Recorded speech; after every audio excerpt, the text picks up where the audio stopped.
Hi friend, সকলকে জানাই শুভ নববর্ষের অনেক অনেক শুভেচ্ছা ও ভালোবাসা।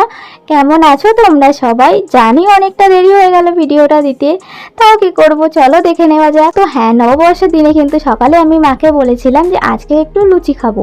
তো তার জন্যে মা কিন্তু সকালে বেশ উঠে ময়দাটা মেখে রেখেছিল, আর হ্যাঁ, আলুর তরকারিটাও কিন্তু মা করে রেখেছিল।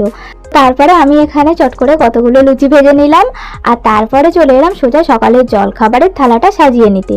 জলখাবারের থালাতেই প্রথমে ছিল গরম গরম ফুলকো ফুলকো লুচি, তার সাথে ছিল আলুর চচ্চড়ি।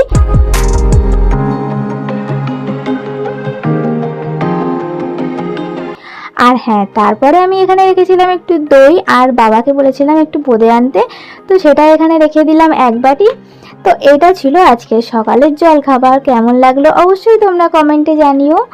আর হ্যাঁ, জলখাবার খাওয়ার পরে তারপরে আমি স্নান করে কিন্তু চলে এসেছি ঠাকুরের পুজো দিতে, এখানে একটু ফুল গাছগুলোকে দেখতে। আর হ্যাঁ, এই ফুল গাছগুলো কিন্তু অনেকটা দেরি করেই লাগানো হয়েছিল এই বছর, সেই জন্য কিন্তু দেখো এখনও কিন্তু এতে বেশ ফুল ফুটছে। তো তারপরে চলো দুপুরে দেখি কি মেনু হয় আজকে। তো হ্যাঁ, দুপুরে রান্না বান্না কিন্তু সব মাই করবে, আমি শুধু একটু সবজিটা কেটে দিয়েছিলাম।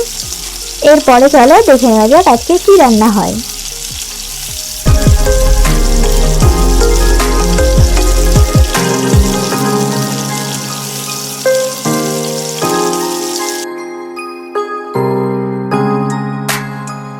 তো রান্না শেষ, এবার চলো দেখে নেওয়া যাক আজকে দুপুরে কি কি মেনু আছে। তো থালিতে প্রথমেই দিয়ে দিয়েছি গরম গরম ভাত, তার সাথে নিয়ে নিলাম একটু স্যালাড। স্যালাডে ছিল শসা আর পেঁয়াজ, আর তার সাথে একটা কাঁচা লঙ্কা রেখেছিলাম। এরপরে রেখে দিলাম থালাতে আলু ভাজা, আর তার সাথে ছিল পটল ভাজা, যেটা কিন্তু আমার খুব পছন্দের। আমি কিন্তু পটল ভাজা খেতে খুব ভালোবাসি। আর হ্যাঁ, তারপরে রেখে দিয়েছিলাম পাতলা করে মুসুর ডাল, এটা কিন্তু জিরে আর শুকনো লঙ্কা পেঁয়াজ ফোড়ন দিয়ে করা হয়েছিল। তারপরে নিয়ে নিলাম এখানে ডিম আর আলু দিয়ে একটা চচ্চড়ি, এটাও কিন্তু খেতে আমি ভালোবাসি, তাই আজকে এটা আমি রান্না করেছিলাম নিজেই। আর সব শেষে নিয়ে নিলাম হচ্ছে মাংস, যেটা আমার সব থেকে বেশি পছন্দের। আর হ্যাঁ, এরপরে খাওয়ার জন্য করেছিলাম একটু রায়তা। পরে রেখে দিলাম গোলাপ জামুনের ক্ষীর, যেটা কিন্তু আমিই করেছিলাম। আর হ্যাঁ, পরে কিন্তু মা অবশ্য গোবিন্দভোগ চালের পায়েস করেছিল, যেটা কিনা আমাদের বাড়িতে প্রত্যেক বছর কিন্তু নববর্ষের দিনে হয়। তো আজকের থালিটা এইটুকুই বন্ধুরা। থালিটা ভালো লাগলে অবশ্যই একটা লাইক করে কমেন্ট করে জানিও, আর আমার চ্যানেলটিকে সাবস্ক্রাইব করে পাশে থেকো। টাটা।